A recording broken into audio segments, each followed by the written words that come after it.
আসসালামু আলাইকুম। আজকে আমরা যাচ্ছি হচ্ছে পাকশি পাবনায় ঘুরতে। আমাদেরকে নামায় দিছে হচ্ছে ওড়াদহ এখানে স্টেশনে। আমার পিছনে দেখা যাচ্ছে এগুলো হচ্ছে কাপড়ের মার্কেট। এখানে সব ধরনের কাপড় পাওয়া যায়, পাইকারি, লুঙ্গি গামছা থেকে শুরু করে যা যা পাইকারি লাগে সব ধরনের কাপড় পাওয়া যায় এই মার্কেটগুলোতে। আর এটা হচ্ছে এই যে পোড়াদহ জংশন।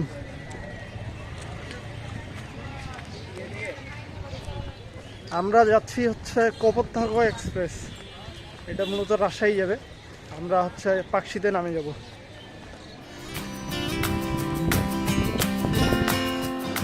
আমরা ট্রেনের টিকিট কাটবো এখন। এটা হচ্ছে টিকিট কাউন্টার। আমরা টিকিট কাটে নিলাম এখান থেকে। পোড়াদহ থেকে ঈশ্বরদীর টিকিট দিছে। আমরা নামে যাব হচ্ছে পাকশিতে। তো আমাদের কাছ থেকে টিকিট বাবদ নিল 90 টাকা করে। দুইজনের টিকিট নিচ্ছে 180 টাকা। তো দেখি যাই। এই ইন্টারসিটি ট্রেনগুলোতে একটু ভাড়া বেশি। সেটা যদি লোকাল ট্রেন পাইতাম এটা সর্বোচ্চ 30 টাকা ভাড়া হইতো। দেখি যাই, ট্রেন এখনও আধা ঘন্টা দেরি। আমরা একটু বাজারে যাব, লুঙ্গি গামছা এগুলা কিনবে, তো একটু দেখি এই বাজারটাতে পাইকারি লুঙ্গি গামছা পাওয়া যায়। একটু আমরা বাজারটা এক্সপ্লোর করি।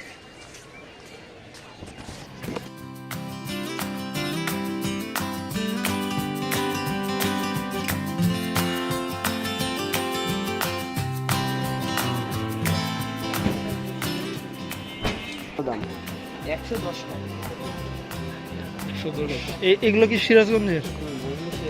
আর এগুলো হচ্ছে এলাকা। এই হচ্ছে বাজার।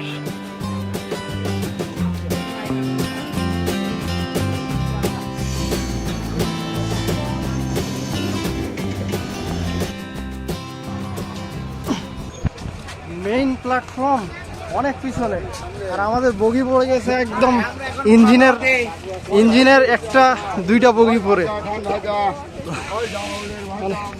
অনেক দূর হাঁটা লাগতেছে আমাদেরকে। দেখি। আর আজকে মোটামুটি ভালোই ভিড়, বৃহস্পতিও তো। অনেকে দেখা যায় যে খুলনা এদিকে জব টপ করে বাসায় আসে।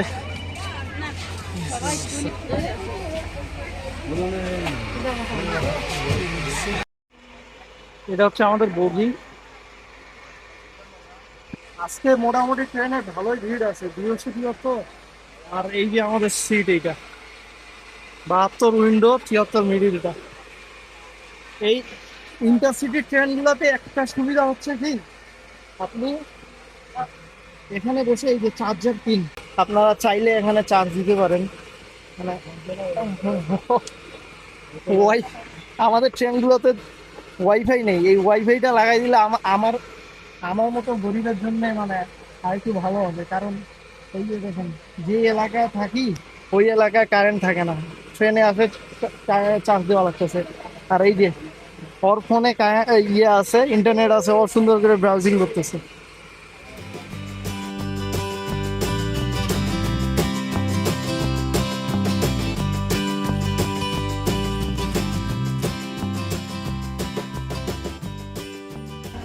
ট্রেন থেকে নামলাম, আমাদেরকে একদম প্ল্যাটফর্ম থেকে আরো সামনে আসছি আমরা। এই যে সামনের বগি ছিল, এই জন্য আমরা একদম অনেক উঁচু থেকে নামা লাগলো। এই যে দেখুন নামতেছে, অনেক উঁচু থেকে নামা লাগলো। আসলে আমি এই স্টেশনটা বহুবার ক্রস করছি, কিন্তু কখনো এই স্টেশনে নামা হয় নাই। দেশের সুন্দরতম স্টেশনগুলোর মধ্যে এইটাও একটা। তো এখানে কখনো এইভাবে নামা হয় নাই। আজকে নামলাম। দেখি, আজকে পাবনা বিজ্ঞান প্রযুক্তিতে যাওয়ার চিন্তা ভাবনা আছে। আর এখানে গ্রিন সিটি, এটা একটু দেখার ইচ্ছা আছে।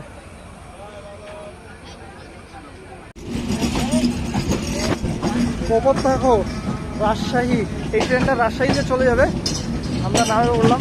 তো বলতেছিলাম যে বাংলাদেশের সুন্দরতম স্টেশনগুলোর মধ্যে এই পাকশি স্টেশন একটা।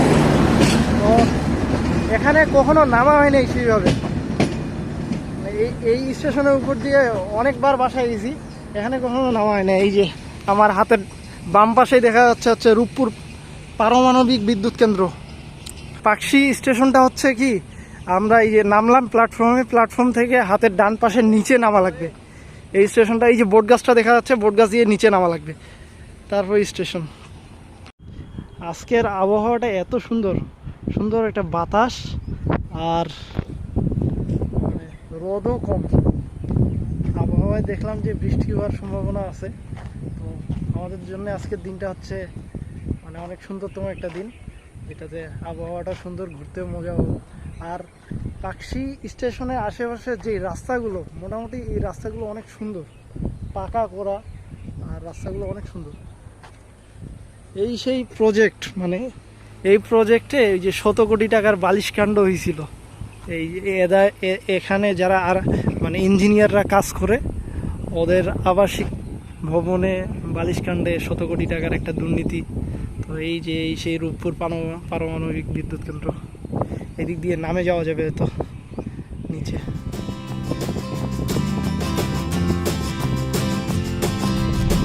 স্টেশনের ল্যান্ডস্কেপটা অনেক সুন্দর, মানে এখানে যদি একটা ভালো ক্যামেরা থাকে আপনি সুন্দরভাবে ক্যাপচার করতে পারবেন। এখানে মানে অনেক পুরনো কিছু বট গাছ, তারপর এই যে এই জায়গাটাতে এটা কড়াই গাছ, এখানে আবার একটা বসার মতো সুন্দর জায়গা। আর এই যে সামনে হচ্ছে হার্ডিঞ্জ ব্রিজ, আমরা একটু হাঁটবো হার্ডিঞ্জ ব্রিজে। এখানে এই ব্রিজে কখনোই উঠিনি, এই জীবনে প্রথম উঠতে যাচ্ছি আমি আর সাথী। আমাদের জন্য এটা একটা ঐতিহাসিক দিন, কারণ এটা বাংলাদেশের মানে অনেক পুরনো একটা ব্রিজ, ব্রিটিশের তৈরি ব্রিজ। এগুলো মানে 100 বর্ষ পার হয়ে গেছে, এগুলো ব্রিজের কালের ঐতিহ্য ধরে আছে এরা। আর এই যে এই সেই স্টেশন, মানে অনেক সুন্দর স্টেশনটা। আমরা ফিরে আসি ব্রিজ থেকে, তারপর এখানে আসবো।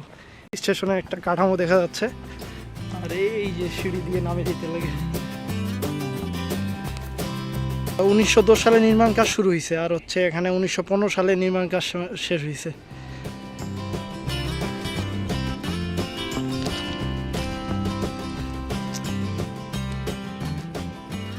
আপনি এই স্টেশনটা দেখলে বলতে বাধ্য হবেন যে বাংলাদেশের সুন্দরতম স্টেশনগুলোর মধ্যে এটা একটা, পাকশি স্টেশন। আর সামনে এই যে আমি কয়েকটা ছবি দেখছিলাম শীতের সময় এখানে ছবি তুলছে। স্টেশনটা মানে ব্রিজটা এত সুন্দর দেখা যাচ্ছিল, হার্ডিঞ্জ ব্রিজটা। এই যে ব্রিজ, আর একটু গেলে, আর 5-6 মিটার গেলে ব্রিজ ছিল, কিন্তু এই যে এখানে গার্ড আছে, গার্ড বসে আছে, আমাদেরকে ব্রিজে উঠতে নিষেধ করলো, মানে জনসাধারণের ব্রিজে উঠার নিষেধ। তো কিছু ছেলেবেলে দেখতেছি যে ব্রিজে উঠছে, দেখি আমরা ট্রাই করবো, ওই দিক দিয়ে ঘুরে যাওয়ার ট্রাই করবো, দেখি যদি উঠতে পারি। এত কাছে আসেও ব্রিজটাতে উঠতে পারলাম না আর কি। এই ব্রিজটা মূলত হচ্ছে খুলনা ডিভিশনকে আপনার এই যে রাজশাহী ডিভিশনের সাথে অ্যাড করছে। রাজশাহী বলেন, রংপুর বলেন, এই সাইডটারে এই ব্রিজটা অ্যাড করছে। এখানে এই ব্রিজের মাধ্যমে ওই খুলনা ডিভিশনে ঢুকে, আর এই দিক দিয়ে হচ্ছে আপনার রাজশাহী রংপুর ডিভিশনের ট্রেনগুলো ঢুকে। স্টেশন থেকে পারমাণবিক চুল্লিগুলো দেখা যাচ্ছে, বিশাল বিশাল 4টা চুল্লি। এই যে স্টেশনের প্ল্যাটফর্ম, আর এই যে এই সিঁড়ি দিয়ে নিচে নামে, এইটা হচ্ছে স্টেশন, পাকশি স্টেশন। আর এই রাস্তাটা হচ্ছে আন্ডারপাস, এই দিক দিয়ে আবার এই স্টেশনে এই দিক বাইরে হয়ে গেছে। এইদিকে আর একটা সিঁড়ি আছে।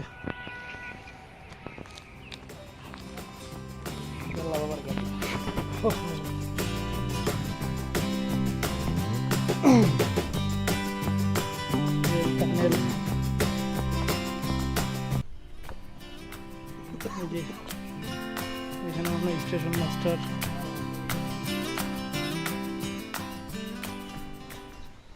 আর এই সেই টানেল।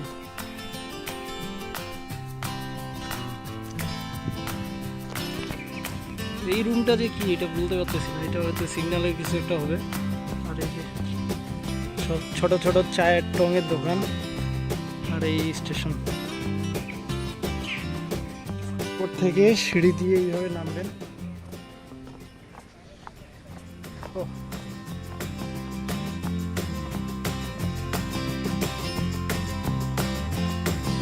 এটা হচ্ছে স্টেশনের একাংশ।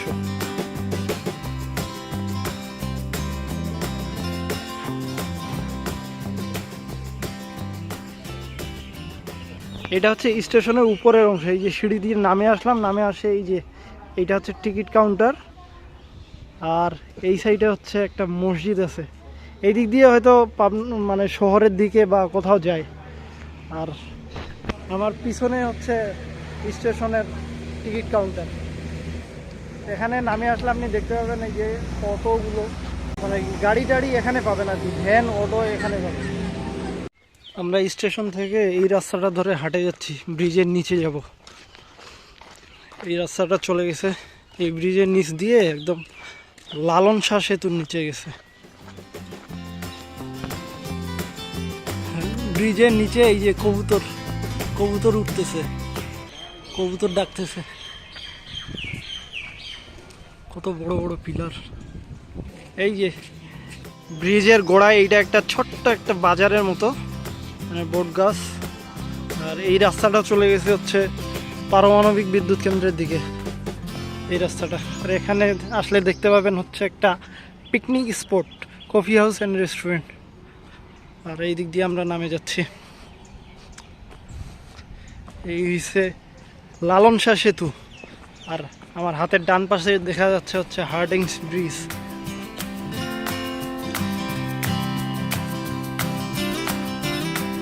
নদীর পানি ঢুকে এই জায়গাটাতে একটা লেকের মতো হয়ে গেছে, চর।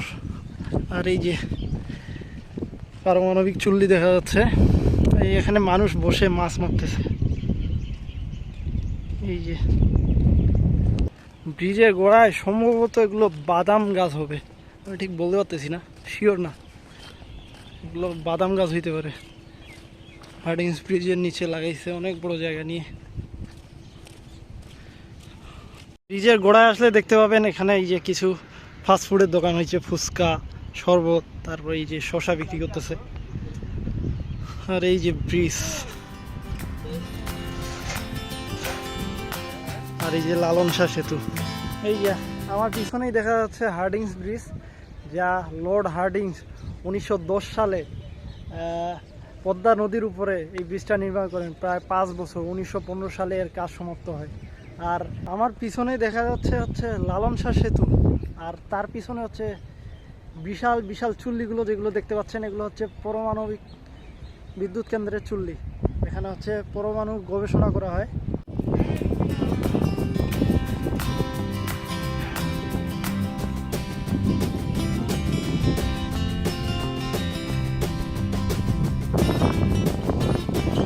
বাংলাদেশের পর্যটন খাতগুলোর একটা মূল সমস্যা হচ্ছে এই যে এই ময়লার ভাগাড়। আপনি যেই জায়গাতেই ঘুরতে যাবেন, আপনার ফ্যামিলি নিয়ে কোয়ালিটি টাইম স্পেন্ড করবেন। এই জায়গাটা মানে একটা সুন্দর, এখানে বিকালে আসে বাতাস খাওয়ার জন্য, এখানে অনেক দোকান আছে, বসে আপনি ফ্যামিলি নিয়ে আসে সুন্দর একটা টাইম কাটাতে পারেন। কিন্তু প্রবলেম হচ্ছে এই যে ভালো জিনিস ভালো লাগে না। এই যে এই জায়গাটাতে পুরো একদম এই যে স্ট্রগুলো, তারপর পাইপ, এগুলো দিয়ে একদম ময়লার ভাগাড় বানায় ফেলেছে। তো আমাদের উচিত যে আমাদের পর্যটন এলাকাগুলো বা পর্যটন স্থানগুলো আমাদেরই রক্ষা করা। এটা যেহেতু দিন শেষে সেটা আমাদেরই সম্পদ হয়, তো আমাদের দেখে রাখা উচিত এগুলো। নির্দিষ্ট একটা জায়গায় ময়লাগুলো ফেললে তাহলে নদীটাও দূষণ হচ্ছে না, পানিও দূষণ হচ্ছে না, প্লাস পরিবেশটাও সুন্দর থাকতে হবে। তো এরকম সুন্দর জায়গায় আসলে চেষ্টা করবেন যে ময়লাগুলো নির্দিষ্ট জায়গায় ফেলার। আমরা সহজ সড়ক ও জনপদের একটা এরিয়ার ভিতর দিয়ে আসলাম বাইপাস করে। এখন ব্রিজে উঠতেছি এদিক দিয়ে, লালন শাহ সেতু।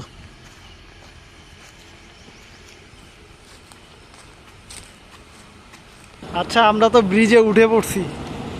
আসলে মূলত এই ব্রিজে উঠা যায় কিনা সেটা জানি না। আমার জানা মতে ব্রিজে মানে জনসাধারণের এরকম করে হাটে উঠা নিষেধ। আমরা তো উঠে পড়লাম ইনলিগেল ভাবে, ব্রিজে কিন্তু কেউ উঠে না। আমার সম্ভবত মনে হচ্ছে আমরা ইনলিগেল ভাবে উঠে আসছি। এই যে এই সাইডটা দিয়ে আমরা ঢুকছি, এখানে কিন্তু বেড়া দেয়া, গার্ড ছিল না, ঢুকে পড়ছি। এখন ব্রিজে হাটে বেড়াচ্ছি, ব্রিজে কোনো মানুষই নাই, আমরা দুইজন ছাড়া।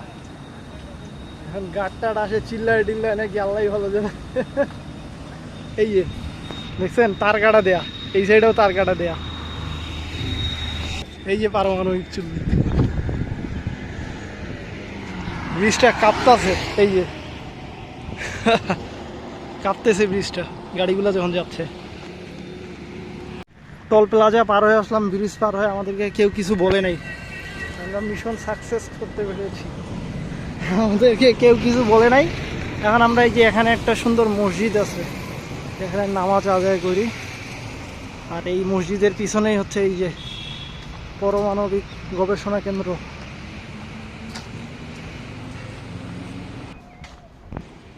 কবরস্থান আর এই যে মসজিদ। এখানে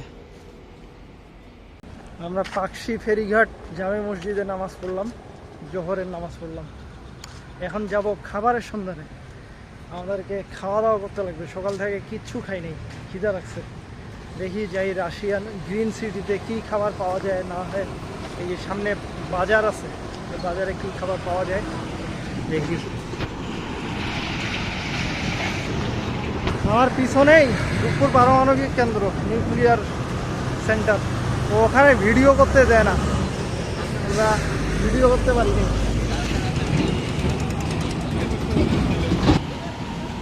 এই রাস্তাটা চলে গেছে হচ্ছে ইয়েতে উত্তরবঙ্গে, নাটোর। তারপর এই দিক চলে গেছে হচ্ছে পাবনায়। এটা হচ্ছে রূপপুর বাজার।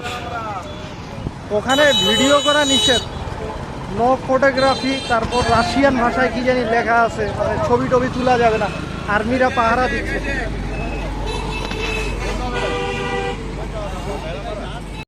আমরা দেখলাম ওই যে লাঞ্চ টাইমের পরে এই এসি বাসগুলোতে করে রাশিয়ানরা যাচ্ছে।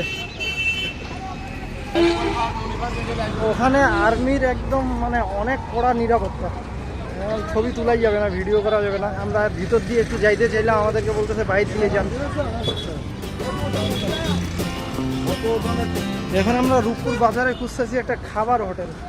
এই খাবার হোটেল, একটা ড্রাইভার হোটেলগুলোতে সবথেকে ভালো খাবার পাওয়া যায়। এই সাইনবোর্ডগুলোতেও রাশিয়ান ভাষায় লেখা। আমরা দুপুরে খাইতে বসলাম ওই যে ওদের ওগুলার পাশে। মুরগি নিছি আর সাফি নিছে মাছ, জাহাঙ্গীর হোটেলে। ও এখানে আশেপাশে খুব একটা হোটেল নাই খাবারের, দেখলাম ঘুরে 2-3টা হোটেল দেখলাম। এই হোটেলে আসে বসলাম। বয়লা মুরগি 100 টাকা, আর এই যে 100 কোটি মাছ হচ্ছে 100 টাকা। তো খাওয়া দাওয়া করি, আপাতত ফোনটা রাখি। খাওয়া দাওয়া শেষ করলাম, এখন অটো নিব। এখান থেকে গ্রিন সিটি যাব। এখান থেকে 2.5 কিলো দেখাচ্ছে ম্যাপে, 10 টাকা নিবে। তো ওটা অটো নিয়ে এখন গ্রিন সিটিতে যাব।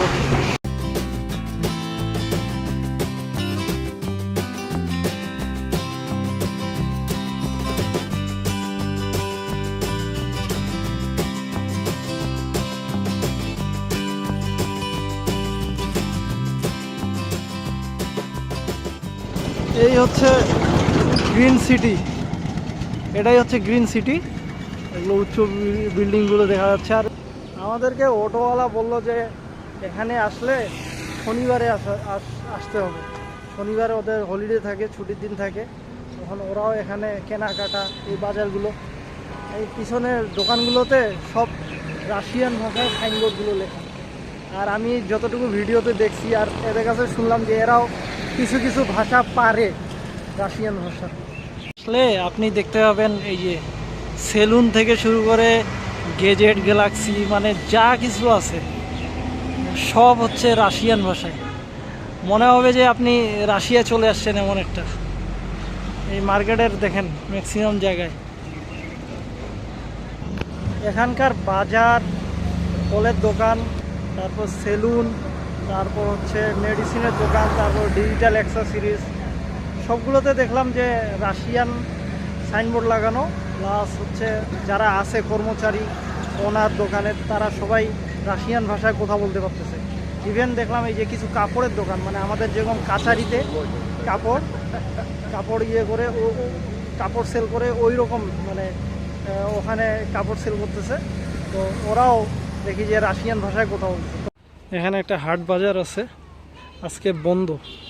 এই একটা দোকান দেখতে পাচ্ছি মসজিদ পাশে। আমাদেরকে মূলত বললো হচ্ছে শনিবারে এই জায়গাটা জাঁকজমক থাকে, শনিবারে সবাই আসে, বাজারঘাট করে, ওদের ছুটি দিন থাকে। তো ঘুরতে আসার বেস্ট দিন হইলো শনিবার, সানডে।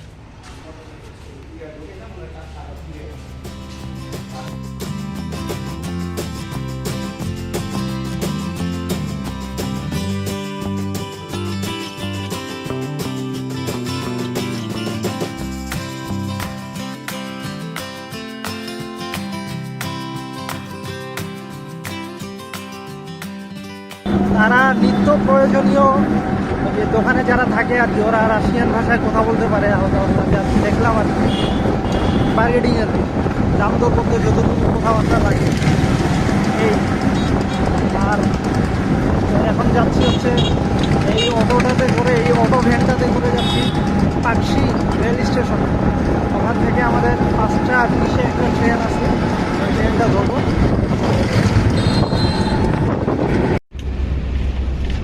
আমরা অবশেষে বাসে, মানে রূপপুর বাস স্ট্যান্ড থেকে বাসে উঠে চলে আসলাম। স্টেশনে যাইতে গেছিলাম, পরে এই স্টেশন গেলাম না, ভ্যান থেকে নামে গেলাম। ওখানে 10 টাকা ভাড়া নিলাম। বাসে উঠে একদম আমাদের মজমপুর গেটে, রেল গেটে নামা যেতে বাস। ওখান থেকে আমরা বাস নিয়ে বাস ভাড়া নিচ্ছে 50 টাকা। জানিয়ে গেছে। ভিডিওটা এখানে শেষ করতেছি।